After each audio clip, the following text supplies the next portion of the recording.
कक्षा 10th के chapter 1 का उदाहरण 11 हमें दिया है कि दर्शाइए कि 3√2 एक अपरिमेय संख्या है। तो यहाँ हमें दिया है 3√2, जिसमें से √2 एक अपरिमेय संख्या है और 3 एक परिमेय संख्या है। ठीक है, यहाँ पर रूट के बीच में कोई निशान नहीं है, इसका मतलब है कि इन दोनों के बीच में गुणा हो रही है। ठीक है, गुणा का मतलब है कि एक परिमेय संख्या की गुणा एक अपरिमेय संख्या से होगी तो हमें एक अपरिमेय संख्या प्राप्त होगी। ठीक है, तो हमें ये एक अपरिमेय संख्या दी हुई है, लेकिन हमें इसे अपरिमेय संख्या सिद्ध करना है। तो हम क्या करेंगे, सबसे पहले हम मान लेंगे इसे कि यह एक परिमेय संख्या है। ठीक है, माना कि 3√2 एक परिमेय संख्या है, परिमेय संख्या है। और अगर 3√2 को हमने परिमेय संख्या माना है तो परिमेय संख्या किसके रूप में व्यक्त की जाती है, P/Q के रूप में व्यक्त की जाती है।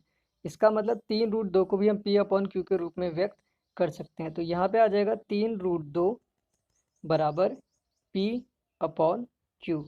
ठीक है, जहाँ पर ये नीचे वाला जो हर है ये कभी भी हमारा जीरो नहीं होता और P और Q दोनों सहअभाज्य संख्याएं होती हैं।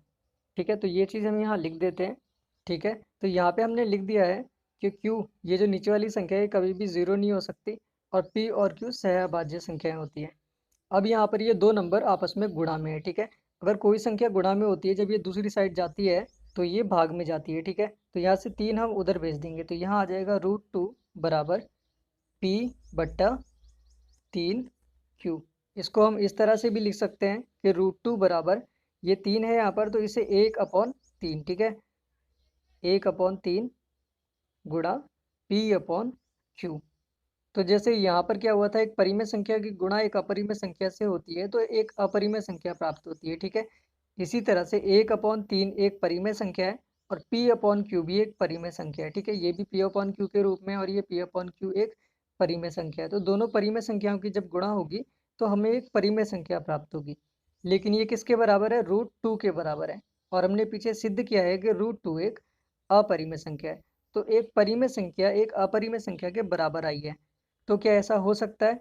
ऐसा नहीं हो सकता। एक परिमेय संख्या अपरिमेय संख्या के बराबर नहीं आ सकती। अगर यहाँ पर आई है तो इसका मतलब हमने कोई ना कोई ऊपर गलती की है, जिसकी वजह से हमें यहाँ पर ये आंसर प्राप्त हुआ। वो गलती हमने क्या की है, यहाँ पर हमने एक अपरिमेय संख्या को एक परिमेय संख्या मान लिया। ये हमने गलती की, जिसकी वजह से हमें यहाँ पर एक अपरिमेय संख्या एक परिमेय संख्या के बराबर आई है। ठीक है, बस इस क्वेश्चन में यही चीज़ समझने वाली होती है और इसको फिर हम अपनी लैंग्वेज में यहाँ पर लिख देते हैं।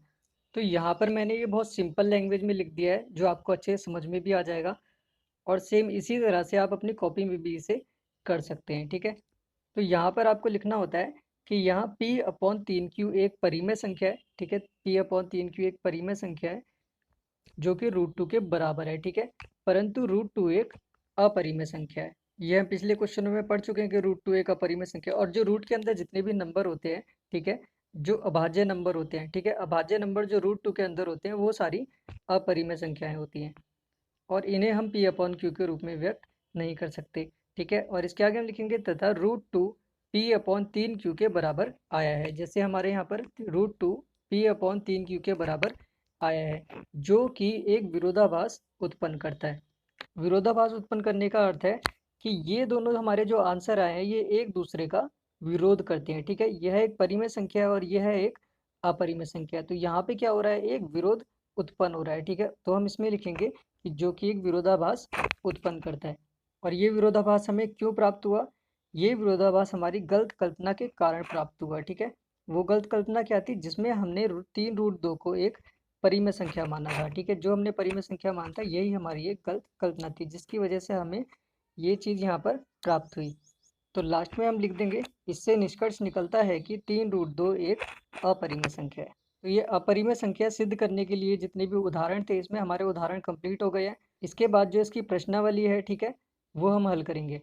और जितने भी हमने उदाहरण किए हैं ये अपरिमेय संख्या सिद्ध करने वाली, सब हमने अलग अलग तरीके से किए हैं। ठीक है, ये वाला हमने अलग तरीके से किया, इससे पहले वाला हमने थोड़ा अलग तरीके से किया था, उससे पहले वाला हमने थोड़ा सा अलग तरीके से किया था। ठीक है, तो वो भी आप देख सकते हैं, नीचे डिस्क्रिप्शन में लिंक होगा उदाहरण का, वहाँ जाके आप देखेंगे तो आपको सारे उदाहरण मिल जाएंगे। आई होप आपको वीडियो पसंद आई होगी, तो प्लीज़ वीडियो को लाइक कीजिए, सब्सक्राइब कीजिए।